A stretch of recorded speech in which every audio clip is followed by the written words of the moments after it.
మీ ఎలాంటి వ్యాపార ప్రకటనలకైనా వెంటనే మా ఛానల్ సంప్రదించండి. ఓం శ్రీ మహాగణాధిపతయే నమః. ఓం శ్రీ మాత్రే నమః. ఓం శ్రీ గురుభ్యో నమః. హరి ఓం. వీక్షణ మహాశైలకు నా నమస్కారములు.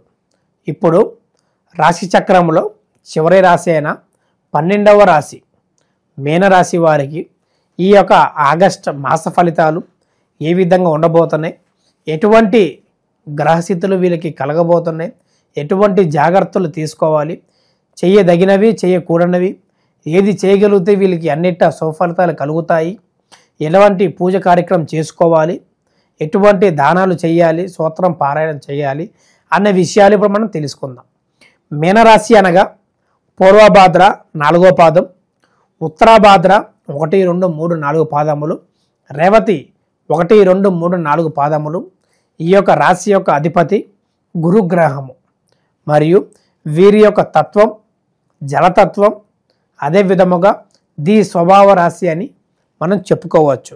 వీరు సౌందర్యంగా ఎక్కువ ఉంటారు, అందంగా నలుగురు చూడంగానే ఆకర్షణతో ఎక్కువ చేస్తూ ఉంటారు.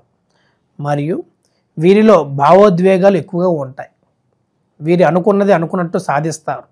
కానీ వీరి మనసులో ఏ చిన్న గిల్లి పడ్డా సరే అది వీరు జీవితాంతం మర్చిపోకుండా దానిని గుర్తించుకొని వారిని విమర్శలు చేస్తూ కూడా కనబడే సూచనలు ఉన్నవి.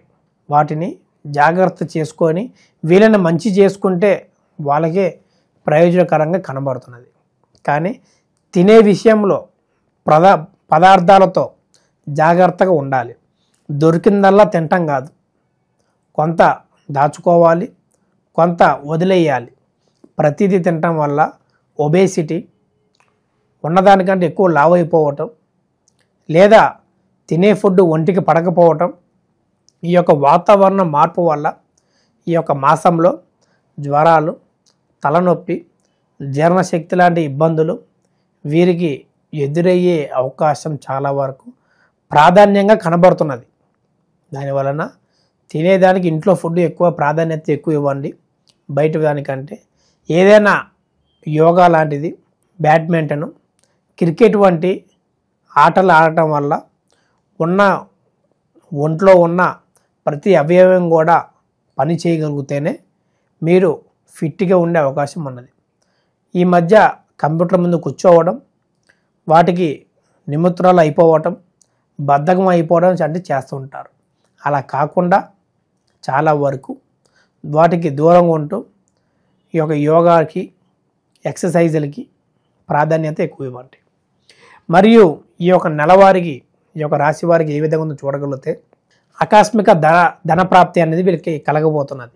లాటరీ లాంటి జాక్పాట్ లాంటిది వీళ్ళకి కలిగి తాతల నుంచి కానీ ముత్తాతల నుంచి కానీ ఆస్తి కానీ స్టాక్ మార్కెట్లో కానీ సడన్గా పెరగటం ఈ నెల మొత్తం, లేదా ఎప్పుడో పెట్టిన ఎస్ఐపి డబ్బులు 20 ఏళ్ళ క్రితం కూడా వీళ్ళ మర్చిపోయి ఉన్న డబ్బులు కూడా మళ్ళీ తిరిగి వీళ్ళకి రావటం వంటిది. మరియు స్నేహితులు ఎప్పుడో ఇచ్చే డబ్బు కూడా వాడు ఇవ్వక వదిలేసినా సరే మళ్ళీ వాడే గుర్తు తెచ్చుకొని పలానా టైంలో పలానా వాడు మనకి సహాయం చేశాడు, వాడిని మనం మరవకూడదు, వాడు డబ్బు వాడు తిరిగి ఇచ్చేయాలి, ఈ యొక్క కష్ట సమయంలో వాడు అందించడం వంటిది కూడా ఈ యొక్క నెల పూర్తిగా కనబడుతున్నది. కాబట్టి వాటిని సద్వినియోగం చేసుకోవటం మంచిది. విద్యార్థులకు చదువు విషయంలో ఎవరైతే బీటెక్ డిగ్రీ అయిపోయి బయటకు వచ్చిన వాళ్ళకు కూడా అన్నిట శుభ ఫలితాలు, మంచి ప్రయోజనకరాలు లేదా ఉద్యోగ అవకాశాలు, ప్లేస్మెంట్లు కూడా చాలా అద్భుతంగా రాణిస్తారని మనం చెప్పుకోవచ్చు. భార్యాభర్తల మధ్యలో కూడా కలహాలు ఏది ఉన్నా సరే ఈ నెలతో అన్నీ క్లియర్ అయిపోయి కోర్టు దాకా వెళ్ళే సమస్యలు కూడా అక్కడి నుంచి వెనక్కి వచ్చి ఇద్దరు అనుకోని ఫలితాలతో పిల్లలను చూసి వాళ్ళు కొంచెం తగ్గి వాళ్ళకు భవిష్యత్తు కోసం వీరు వెనక్కి తీసే అవకాశంగా కనబడుతున్నది. మరియు వీరికి ఈ నెల తల్లిదండ్రుల ఆరోగ్యం కొంత కలత చూపించే అవకాశం ఉన్నది. ఒకరి ఆరోగ్యం వలన వీరు చేసే దాంట్లో మనసు పెట్టలేకపోవటం లేదా ఇబ్బందికరంగా మారటం వంటిది చేస్తూ ఉంటారు. దాన్ని జాగ్రత్త చేసుకొని ముందుకి వెళ్ళటం వంటిది చేయటం కూడా చాలా ప్రాధాన్యత అని మనం చెప్పుకోవచ్చు. ఈ యొక్క రాశి వారికి ఈ నెల ఏమి చేయాలి అంటే చూడగలిగితే ప్రతిరోజు ఈ నెల మొత్తం దుర్గా చాలీస స్తోత్రం పారాయణం చేస్తూనే ఉండాలి. మరియు ఒక 3 శనివారములు వెంకటేశ్వర స్వామి దర్శనం చేసుకోవాలి. ఈ యొక్క జూలై 8 నుంచి వరలక్ష్మి వ్రతం పౌర్ణమి ముందు రోజున శుక్రవారం, ఆ రోజు నుంచి ఒక 3 శనివారములు పౌర్ణమి శనివారం నాడు నుంచి చేయగలిగితే అన్నిట శుభ ఫలితాలు కలుగుతాయని మనం చెప్పుకోవచ్చు. ఆరోగ్యంలో ఇబ్బందులు లేదా వ్యాపారంలో నష్టాలు, మనస్పర్ధలు, అన్నదమ్ముల మధ్య గొడవలు కూడా ఈ యొక్క పూర్తిగా నెరవేరి సుఖ సంతోషాలతో ఆరోగ్యాలతో వర్ధిల్లుతారని మనం చెప్పుకోవచ్చు.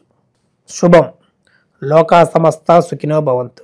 ఈ యొక్క నెల శ్రావణ మాసం ప్రాధాన్యత చూడగలిగితే శ్రావణం అనగా ఈ యొక్క నక్షత్రం శ్రీ మహావిష్ణువు జన్మించిన నక్షత్రము. మరియు ఈ యొక్క శ్రావణ మాసంలో అనేకమైన ముహూర్తాలు, గృహ ప్రవేశాలు, గృహ ఆరంభాలు, వివాహాలకి అన్నిటికీ మంచి యోగితమైన మాసం అనేది చెప్పుకోవచ్చు. ఈ యొక్క నెలలో స్త్రీలకు చాలా వరకు ప్రాధాన్యత ఇచ్చే వ్రతం వరలక్ష్మి వ్రతం. మనకి శాస్త్రాలు చెప్పిన విధంగా చూడగలిగితే పౌర్ణమి ముందు రోజున ఈ యొక్క శ్రావణ మాసం పౌర్ణమి ముందు శుక్రవారమున వరలక్ష్మి వ్రతం ప్రారంభించడానికి శుభ సమయం అని చెప్పుకోవచ్చు. ఎందుకంటే ఈ యొక్క నెలలో మనకి 5 శుక్రవారములు ఉన్నవి. కానీ మనకి ఈ యొక్క జూలై 25 నుంచి శ్రావణ మాసం మొదలవుతుంది. మరి ఆగస్టు 23 వరకు ఈ యొక్క శ్రావణ మాసం నెల మొత్తం ఉన్నది కాబట్టి వీటిలో వచ్చే శ్రావణ శుక్రవారములు 5. కానీ మనకి శాస్త్రాలు ఉన్నంత ప్రకారం పౌర్ణమి ముందు శుక్రవారమే వరలక్ష్మి వ్రతం చెయ్యాలి, అక్కడి నుంచే ప్రారంభించాలి అనేది ఉంది. కాబట్టి అప్పుడు చేస్తేనే చాలా వరకు యోగ్యత అనేది ఎక్కువ లభిస్తుంది. ఆ ఒక వ్రతాన్ని జంటగా పూజించడం వలన శ్రీ మహావిష్ణువుని మరియు లక్ష్మీదేవతని ఇద్దరిని పూజించడం వలన, వ్రతం చేయటం వలన వీరికి సౌభాగ్యం, సంతానం లేని వారికి సంతానం, వివాహం కాని వారికి మంచి సంబంధాలు, వివాహ యోగ్యత, మరియు విద్యలో ఎవరైతే స్త్రీలు ఇబ్బంది పడుతున్నారో ఈ వ్రతం చేయటం వలన వారికి కూడా మంచి విద్య, చదువులో మంచిగా రానియటం వంటివి కూడా చేస్తూ ఉంటారు. ఈ యొక్క వ్రతం ప్రాధాన్యత చూడగలిగితే అన్నింటా శుభఫలితాలు కలుగుతాయి. శుభం. లోకా సమస్త సుఖినో భవంతు.